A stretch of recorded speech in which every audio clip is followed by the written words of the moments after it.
Hi, how are you? Today I am reviewing Canon EOS Rebel SL3 review.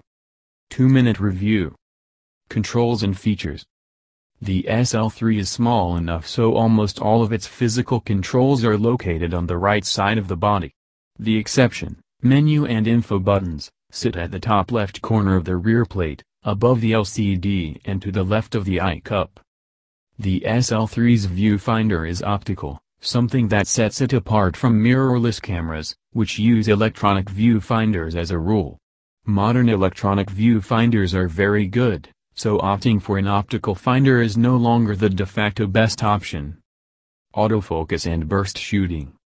The SL3 powers on, focuses, and capture an image in about a half second, plenty of speed to grab a candid shot.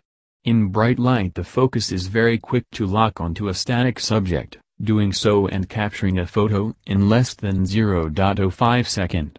In very dim light the focus time extends, requiring about 0.3 second to nab focus with the kit lens, which is par for the course for an entry-level SLR.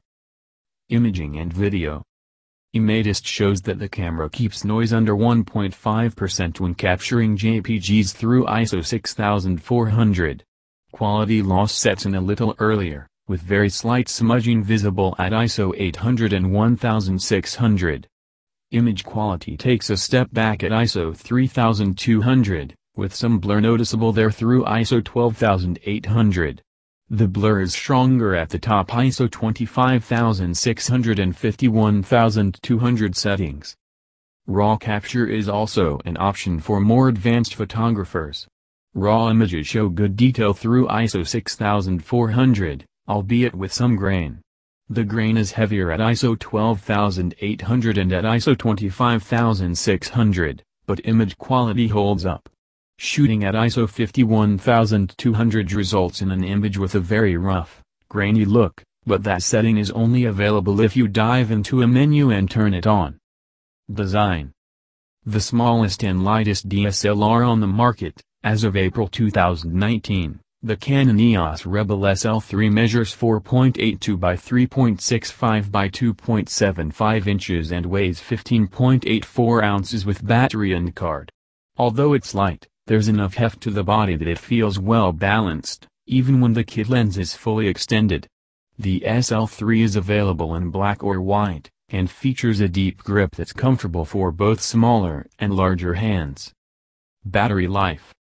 Although the SL3 uses the same battery as its predecessor, the new camera's Digicate processor increases battery life more than twofold, to between 1000 to 1600 images, depending on whether you use flash, etc., when shooting with the optical viewfinder.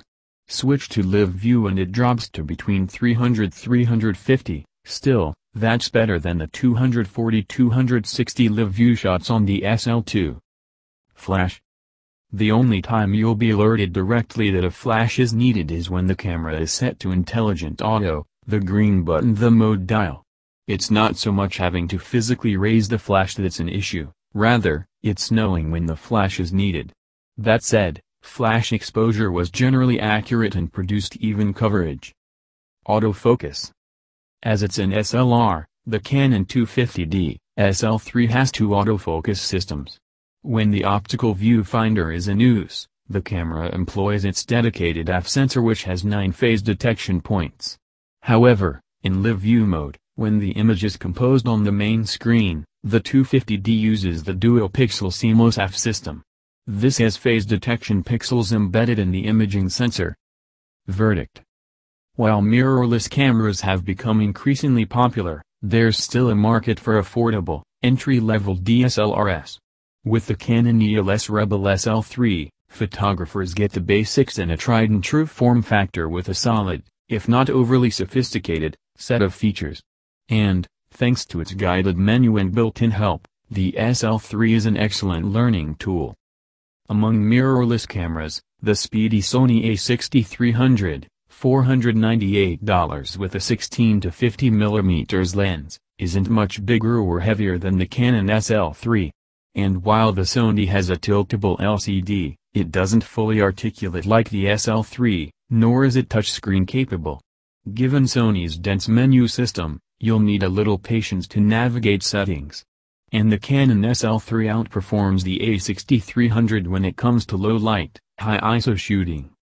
So I highly recommend getting the Canon EOS Rebel SL3 review.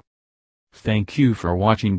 Please subscribe my RS product review channel. Thank you.